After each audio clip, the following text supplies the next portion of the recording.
បាទសួស្តីបងប្អូនទាំងអស់គ្នាថ្ងៃនេះដែរចង់មកគឺថាគ្រប់គ្រងផលិតផលខ្មែរអញ្ចឹងណាបងប្អូនគ្រប់គ្រងផលិតផលខ្មែរហើយនេះជាគ្រាប់ស្វាយចន្ទីគ្រាប់ស្វាយចន្ទីរបស់ខ្មែរយើងអញ្ចឹងណាបងប្អូនគ្រាប់ស្វាយចន្ទីរបស់ខ្មែរយើងគាត់ថានេះខ្ញុំឲ្យមកកញ្ចប់ហើយគាត់ថានេះវាមានសម្បកអីចឹងខាងក្រៅអញ្ចឹងណា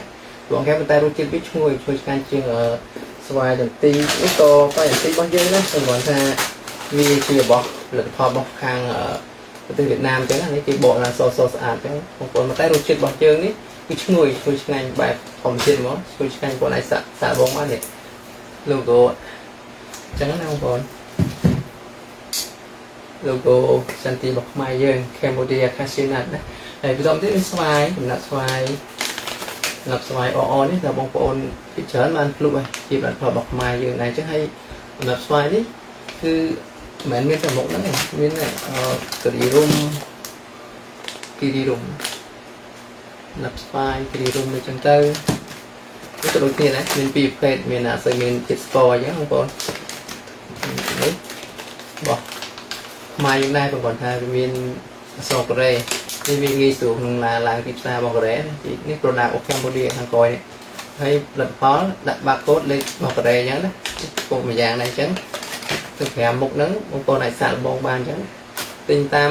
អ្នកលក់អនឡាញលក់ច្រើនណាតាមគូប៉ាក៏មានដែរអញ្ចឹងហើយនេះមានជាតិរបស់ខ្មែរយើងដែរនេះក៏មានច្រើន5ប្រភេទរសជាតិមាន5រសជាតិអញ្ចឹង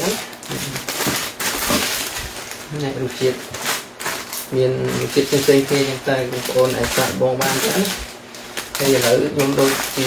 ហេវដែរអញ្ចឹងសូមអានបុកមីមកកញ្ចប់មើល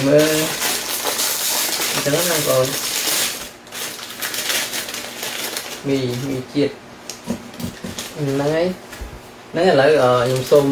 ហូបមីមកកញ្ចប់សិនឲ្យបងប្អូនជួបជាមួយអ្នកកំសងកម្មវិធី lesson អញ្ចឹងចាំជួបគ្នានៅវីដេអូចប់គ្នាណាអរគុណច្រើនបងប្អូនសួស្តីបងប្អូនទាំងអស់គ្នាថ្ងៃនេះដែរខ្ញុំមានកុំព្យូទ័រមួយគ្រឿងកម្រិត A គឺដែលមាន RAM 16GB ហើយ HDMI 512GB Core i7 ជាប្រភេទ MacBook Pro ឆ្នាំ2019 16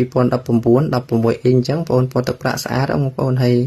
កម្មវិធីអីគឺ set up ឲ្យមួយ set ចង់ប្រើ Mac ក៏បាន iOS ក៏បានអញ្ចឹងបងប្អូនហើយស្អាតណាស់កុំព្យូទ័រនឹងហើយ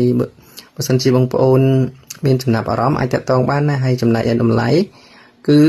ក្រោម1លានណាបងប្អូនហើយអាចសិក្សាបងលួសជាមួយខ្ញុំចាប់ពី3ខែដល់6ខែផងដែរអញ្ចឹងបើសិនជាបងប្អូនមានចំណាប់អារម្មណ៍អាចឆាតចូល page បានណាអរគុណជំរាបលាបាទឥឡូវដល់ពេលដាក់មីមកកញ្ចប់ហើយមានផលិតផលផ្សេងទៀតជារបស់ខ្មែរអញ្ចឹងបងប្អូនហើយវាមិនមែនមានប៉ុណ្្នឹងទេបងប្អូនអាចស្វែងរកទិញផលិតផលផ្សេងទៀតតាមអ្វីដែលបងប្អូនត្រូវការអញ្ចឹងបងប្អូននេះគឺអីគេម្សៅស៊ុបខ្នុររបស់ខ្មែរយើងបងប្អូនសាកដែរនេះខ្ញុំ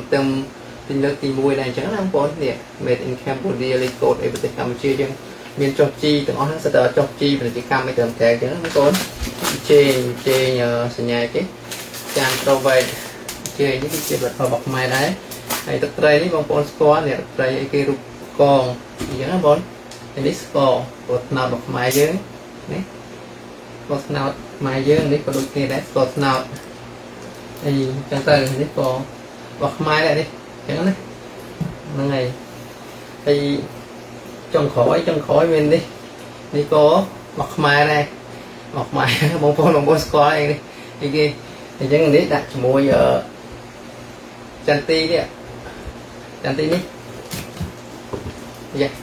ត្រូវហើយបងប្អូនណាអញ្ចឹងអត់អីទេវីដេអូហ្នឹង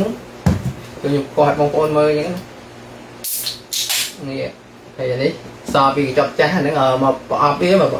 ការវិចប់ល្អអញ្ចឹងទីឃើញទេបងប្អូននេះវាមានពីរកញ្ចប់អញ្ចឹងអ